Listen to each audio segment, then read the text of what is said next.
Good morning and welcome to News Lounge. I'm Anna Fleetwood. And I'm Holly Fallon. Good morning. And today on our sports desk and bringing us all the latest weather news, we have our very favourite fellow, Connor Tobin. Morning guys, how's it going? Well, Connor. Well. That's good. Coming up in the sport, Ricky Ponting has made an emotional exit from cricket. He finished the last test yesterday. Okay, it's all coming up in sport. Sounds interesting. And later in the program, we're joined by Ben Farley. He's from the IGA Lord Mayor's Carols in the City. Very interesting stuff that's happening this Saturday, so stay tuned for that. It's going to be a great show today, but before we get right into it, we have to turn to the very important, in fact, it's in our name, segment of today's show, the news. Rebecca Wilson, hi. Hi, how are you guys this morning? Making news today, Tuesday the 4th of December 2012. 99 full-time jobs at the Brisbane Royal Children's Hospital are being cut as part of a bid to save taxpayers $15 million. As a result, positions will be reduced in other related children's health subsidiaries. Labor's opposition leader Anastasia Palaszczuk has blamed Health Minister Lawrence Springborn for all of the job cuts. Plans for twin helipads to be built on the bank of the Brisbane River were unveiled by Lord Mayor Graham Quirk and Acting Premier Jeff Seeney yesterday. The project is expected to cost between $3.8 and $9 million and will seek support from the private sector. Councillor Quirk says the new helipad is part of Brisbane becoming a world city and should be built in time to transport world leaders into the CBD for the 2014 G20 summit. He said the infrastructure will provide opportunities for the corporate, government and tourism sectors of Brisbane. Queensland's Child Protection Inquiry has taken a number of letters into evidence as it investigates how well the Queensland Government, under the leadership of Wayne Goss, responded to allegations of child sexual abuse in youth detention centres. After looking into the adequacy of the state's child protection system, the inquiry is now heading into more politically controversial territory. The letters outline staff concerns about the management of Brisbane's John Oxley Youth Detention Centre in the late 1980s. These concerns led to former magistrate Noel Heiner beginning investigations. The Heiner inquiry began investigating allegations in 1989 before it was shut down and documents were controversially shredded a year later. A community meeting was held yesterday to discuss racial tension between Samoan and African residents of the Logan area. A 21-year-old man remains in custody after being charged with the death of a 17-year-old Logan teen, Jordan Matahari Tukaki. The tragic death occurred when the teenager was hit by a car during a brawl that erupted at a party at Woodridge over the weekend. Charles Green has been charged with the counts of murder and dangerous driving. He will remain in custody until his hearing in late January. A police officer escaped relatively unscathed after shots were fired at his vehicle in Mitchell, a town southwest of Toowoomba. The bullets penetrated through the passenger window and the driver's windscreen, forcing the officer out of the car to take cover. The officer suffered cuts to his left arm and right elbow. Police reinforcements quickly arrived and arrested a 24-year-old man near a local river. The man is set to face Roma Magistrates Court. A 16-year-old boy has been charged with attempted murder in Townsville after allegedly attacking a 14-year-old girl with a knife on Saturday. The incident occurred in a park near Burt Street, where it's believed that the girl, who knew the boy, suffered a number of stab wounds and was taken to hospital. The boy will be dealt with under the provisions of the Youth Justice Act. A Burleigh headsman has been denied bail after he allegedly used a machete to break into and threaten the occupants of a Broadbeach Waters home on Saturday. 26-year-old Brenton Swift faced the Southport Magistrates Court yesterday, where police alleged that he committed acts of violence, willful damage, assault and possession of dangerous drugs and fireworks. He is due to appear in court via video link on the 30th of January. Shoppers were in for an uncomfortable day out at Westfield Chermside yesterday when a burst water main affected the centre's air conditioning, water and restrooms. According to the centre's Facebook page, the problem has now been fixed and trading will be back to normal for today's predicted heat wave of 39 degrees. All Dressed Up, from Broadway to Hollywood, opens to the public today at QPAC. The exhibition features pieces from the collection of Nicholas Inglis, an avid collector of stage and screen memorabilia. The display features 36 pieces worn by stars including Judy Garland, Liza Minnelli, Barbra Streisand, Bette Midler, Eddie Murphy, Peter Allen and Robin Williams. You can also see outfits made famous by the film Priscilla, Queen of the Desert. The exhibition runs until April next year and entry is free. Southern Queensland is bracing itself for the worst bushfire threat in the last 10 years. Firefighters are predicting severe to extreme weather conditions perfect for bushfires for the remainder of this week. Acting Superintendent Cole Neal says such warm weather has not been since the 2002 bushfires that devastated the Toowoomba, Tara and Stanthorpe districts. Fire authorities are urging landholders in the state's west to delay burning off due to severe fire dangers and continuing hot weather. And speaking of which, today is the hottest December day Brisbane has seen in 11 years. But with temperatures expected to peak in the 40s today, firefighters are placing Queensland on high fire alert. The fire threat stretches from the New South Wales border to the edge of the Northern Territory, with gusty winds and dry conditions adding to the concern. Controlled fires are already burning across the state, but authorities are warning residents to be prepared. Queensland's Chin community will celebrate the Burmese culture this Saturday by coming together in Logan to showcase the talents of their young people. The Chin community believes that by keeping their young people healthy, active and involved in cultural traditions, they will be more likely to stay away from drugs and alcohol. The event is sponsored by the Logan City Council and will take place on the 8th of December from 8 a.m. to 5:30 p.m. at Ewing Park in Woodridge. That's all in the news today, but now back to you. Thanks, Beck. Thanks, Beck. And some big news out of London this morning. The Duke and Duchess of Cambridge are expecting their first child. Yeah, I was very excited to hear that. So we certainly wish them well. We hear the Duchess is in hospital with acute morning sickness, which apparently suggests twins. Yeah, huge speculation around twins, which I'm hoping for. So Well, very can you have a exciting. co-monarch?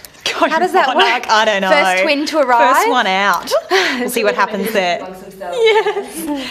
Let's find out now what's happening in this scorching weather. Over to you, Connor. What's happening? Thanks, guys. Well, Brisbane is in for another hot day today, with the mercury expected to soar over 40 degrees around the state. December is shaping up to be another hot month after Queensland saw weather records being broken throughout the state during November.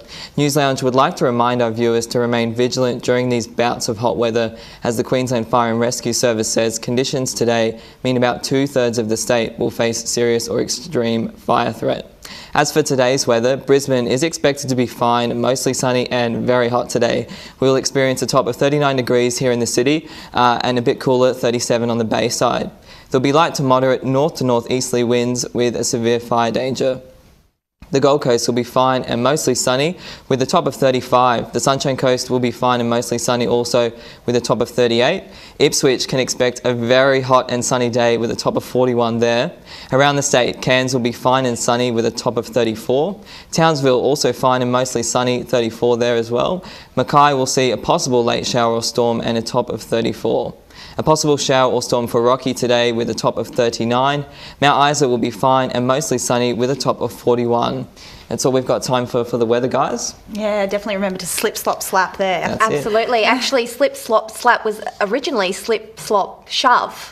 Didn't take off Nice that one. piece of trivia. It's time you didn't Thanks for know. that. It's time to go to a break now, but when we return, we're joined by Ben Farley from the IGA Lord Mayor's Carols in the City, and here's a sneak peek photo of Tom's waxing job happening yesterday. We'll see you soon.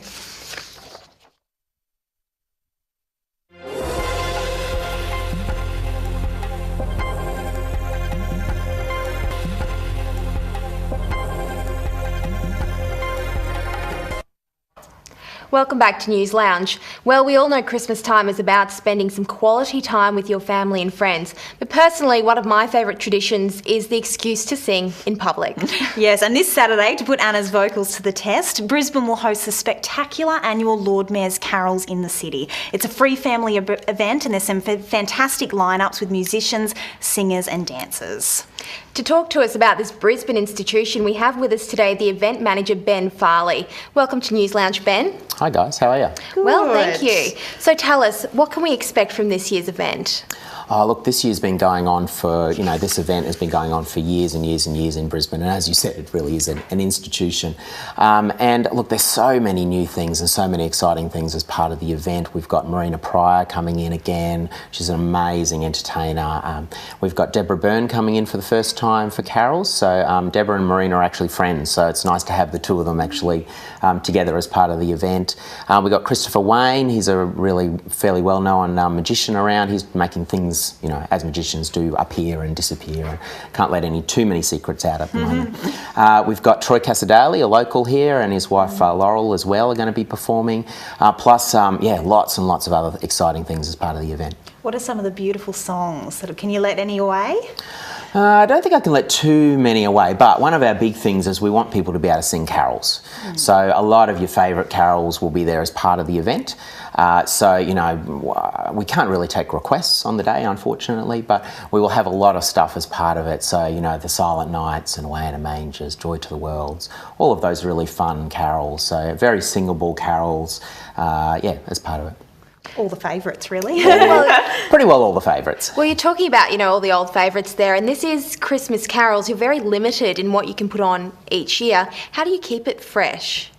We have a great producer, Lisa Barry-Smith, who's been working on the event for longer than I've been working on the event, and she puts the whole event together in terms of the programming, and she's great. And as you said, it's a real challenge between getting the the tradition of carols as well as the creativity of making it fun and new and vibrant each year. Sometimes we haven't quite got that right, but this year I really think we do. There's lots of carols, but there's lots of new stuff, and I can't let you know too many of the secrets. You'll just have to come along. Because there's a lot of things happening other than carols, isn't there? You were mentioning before with the lion. The tiger. Yeah, the tiger. Well, lion, that could be a bit scary. Yeah, a lion. I'm not. I'm a bit worried about a lion. Look, a couple of years ago we've had Dreamworld involved in carols for the last few years, but a couple of years ago we had a tiger cub backstage, and that was just really fun as part of it. He was only quite little at the time, and I remember one of the funny stories about that is having to explain to Riverstage why one of their palm trees had claw marks down it because the tiger had tried to climb it. And then tigers wandering through, and I remember that was the year we had James Morrison, I remember James had just arrived from his fleet transport, and he basically passed the tiger, and he just stopped and went, "Was that a tiger?" That was great. You don't expect to see that at a carol. Not really normal. Not at all. When we were backstage, Ben was on the phone all the time, organising, these enormous logistics. He was telling us he's usually got one radio here, and his phone on his ear. I mean, this must be just an enormous event to plan. Yeah. Oh, look, we have an amazing team of people, and from our producer Lisa to our TV director to our audio and sound and lighting and everything as part of the event. An amazing team, and it's amazing that it feels very much like family when we get all together. I know that sounds really cliched, but it really does feel very much like that when we all get back together. It's sort of like in February we go, "Oh, we haven't seen you for months," and so it's really nice to be hanging out and working with them again. So you start again in February, do you? Yeah, look, I've started working on next year's already. My goodness. We've started booking artists already for next year. That much planning goes into it. Yeah. So it's incredible. It's funny because I joke that I spend most of my year thinking about Christmas in one way or another. Yeah, you must do. Well, on the same line of logistics, I mean, you must be expecting a huge number of people. How does everyone get in there, find a park, transport? How does it all work? Oh, look, with a big event like that, and the Riverstage seats 10,000 people, so and when it hits 10,000 people, we actually have to close the gates. So, and we have had to do that before. So if you're planning on coming, come early. Gates open at 5. The best way we recommend is try not to drive. That will be slightly difficult to probably find parking, and you'll probably walk a mile to get there. But we're recommending train is probably the best way. Get off at South Brisbane or South Bank Station, walk across the Goodwill Bridge. It's really close. Yeah, it doesn't take long. No, it's not far. Let's bring the Salvation Army into this, because there's a beautiful charity involved. How do you two work together? Can you tell us more? Yeah, look, this is our first year that we've had salvos on board as part of the event. So each year we choose a charity partner. We've had a few over the years, but this year we've chosen salvos. So we basically promote them as part of the event, sort of raise their profile. We also have this year, we've started a new initiative of, we have 50,000 colouring in books that have gone out through IGA stores. They can be purchased for $2. $1 of that goes towards the salvos. So we potentially have $50,000 which will go to salvos at the end of this Christmas period through that promotion. Plus also we have candles on, not on sale, for donation. So if you want to grab a candle, then that you can donate some money, and that will go again towards the salvos. Absolutely magical it sounds, doesn't Yeah, it? it's great. So is there any favourite that you have year in, year out that you always look forward to? I've got 3 kids and another one on the way, and our kids always talk about Colin Buchanan, and not everyone knows about Colin. He's probably he's a kids performer who's been around. He was on a long time ago, but the kids just love him and they think he's great and hilarious, and he's a larrikin backstage. I remember a couple of years ago he would take the name lists off doors and switch them onto other doors, and he's a bit of an event manager's nightmare. But he's fun. He's fun backstage, all in fun. But he's great. Look, every performer has always been fun and enjoyable. Troy's always a delight to have, and Laurel, and James. We don't have James this year, but James has always been great fun to have as part of the event. And some huge talent as well there, isn't it? Huge talent. We've got a choir of over 70 people coming out of Voices of Birralee. We have a band made up of 15 of Brisbane's best. Pictures there. Brisbane's best musos, who play in Mary Poppins and those, big productions of QPAC. So very, very talented bunch of people on stage. We've got the Kappa dancers as part of the event as well. I think there's over 50 of them involved as well this year. So when do people need to arrive and when does it finish? Look, gates open at 5. We always recommend for people to get there early because it has been known that we do fill up and the gates have to get shut. Unfortunately, we have limited space in there. So from 5, we have people lining up from 2 o'clock often. So the main show, we have a pre-show starting at 5, which is some of the Salvos are doing that. Some of our Christmas Star finalists, which is our talent competition, are doing that as well. And as well, the main show starts at 7:15, finishes roughly 9:30. Well, thank you so much for joining us today, Sounds magical, Ben Farley. I hope we can get there on Saturday. But after the break, when we return, we will be seeing Tom Hartley's Bare Legs. You don't want to miss it. See you soon.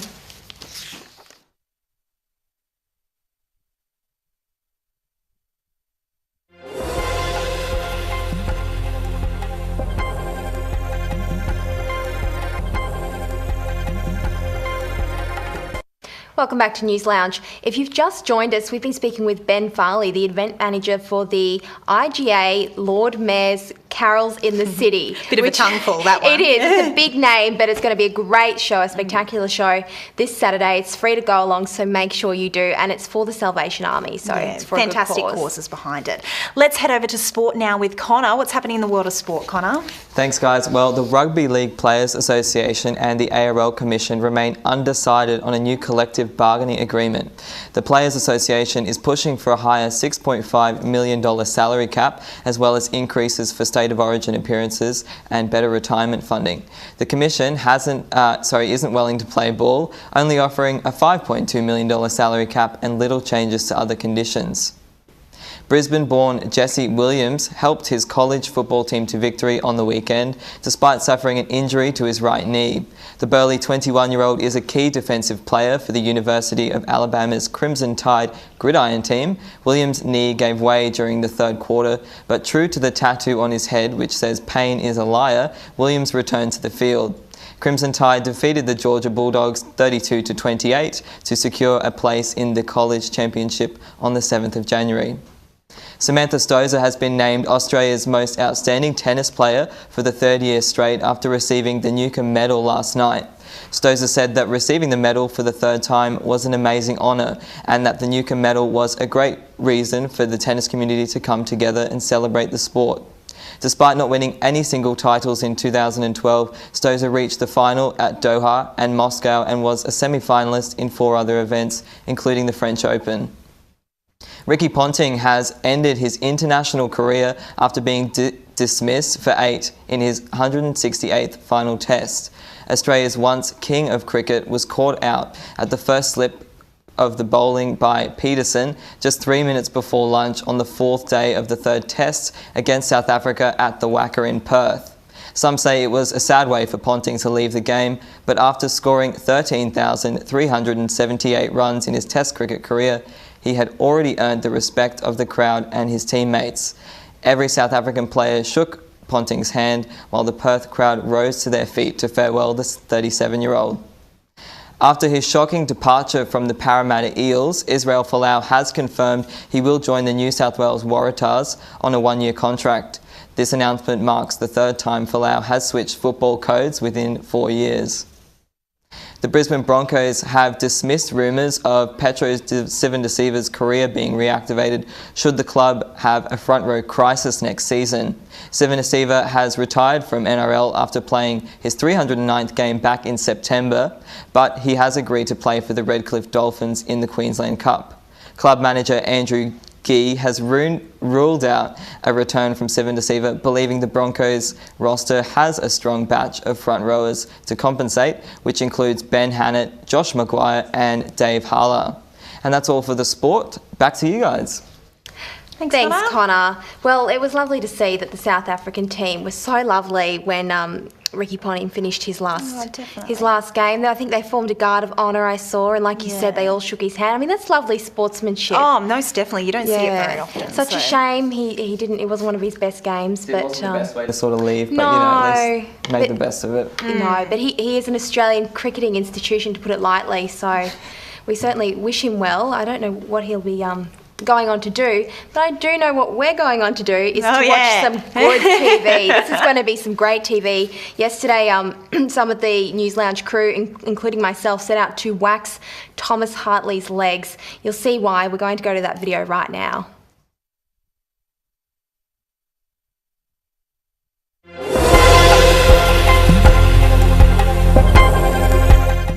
Good morning, News Loungers, and welcome to what is probably going to be one of the most painful experiences of my life with hair. As I did say earlier in the month, or last November, that I would shave my moustache off, or wax it off, but unfortunately I wussed out. But to show good faith, I'm going to wax part of my leg as much as I can before I start crying, thus the sunglasses. We've got Brooke down here. Let's see how we go. Oh my God. Ready? Oh, it's gonna hurt so much. Oh my God, I don't know if they can do this to it. Just do it. Oh! Alright. Oh my God, check this out. Look at that. That is so smooth. Nice, huh? Yeah, no, that's disgusting. One more? Yeah, no, you can do it. It's not as bad as I thought. Ah, that's the worst part. Far out. Yeah, this is really exciting. I don't know how you women do it, but like I did say, I have heard some screams from my sister's room, and I think I know why. Oh my God. Oh! Sorry. My language. I'm so sorry. I'm so... Oh, do you want to go out the front? Oh my God. The front of it? Yeah. Oh, The waxing part doesn't hurt that much as the wax going on. Actually, that's a lie. That really hurts. It's starting to get tender.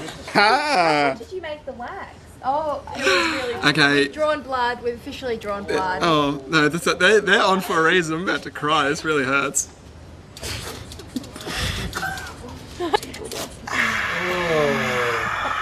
Did you get anyone to sponsor you, Tom? Oh, yes, I got lots of sponsors. Well, I can tell the cameraman right now, Elliot, thank you so much for your sponsorship, which really pushed it over the edge and got me to that, the prerequisite amount. Oh, there's more wax going on right now. Isn't that just peaceful? Terrible. Oh! How'd it go? Hey, look, it looks like a mo. Well, as you can see, I'm almost in tears, but it's for an excellent cause, Movember that is. We've had a great time here today. I'm sure everyone has enjoyed the pain that I have endured. But like I said, it's for an excellent cause. And happy Movember to everyone else, and let's see how stunning my leg can stay for the next few months. Isn't it the most beautiful thing you've ever seen? He's butchered. Yeah, I know. It's a good sport, Tom. I have to say that was one of the best days of my life. I had a great time. Good TV. Sorry for Tom. At least he raised, I don't know, $165, was it? Oh, what do you mean at least? I would want $165,000. I don't know, I don't think any amount of money could... Oh, I know. He was holding back the tears. You could see him though. I know, the poor thing when we made him take his wish I was sunglasses there. off. No, it was great. and it's for a great cause. And Most definitely. I think he definitely dodged a bullet when we decided not to wax his moustache, because I think that definitely would have been more painful. No, that couldn't have happened. So no, but if November donations are still being taken, it's for prostate cancer. So if you do want to support a good cause, make sure you jump online and donate. Are Tom's donations still open to? They might be. collected, We'll put it on our Facebook page. Yeah, most definitely. He needs So all the make sure help you he can get now. Poor guy. And Beck, before the show, you were telling us an interesting piece of trivia. Yes, yesterday the text message, the Humble Text, celebrated its 20th birthday. The first ever text message read "Merry Christmas." It's a good fact to know. Merry Christmas. That was a bit early. They sort of jumped the gun there. Yeah, didn't definitely. Good piece of trivia though, Brett. Yeah. Beck and I had a funny conversation because I didn't know what text message she was talking about. But she meant the text message. text the message. existence of the text message. Anyhow, on that fascinating note, we'll see you tomorrow. See you then.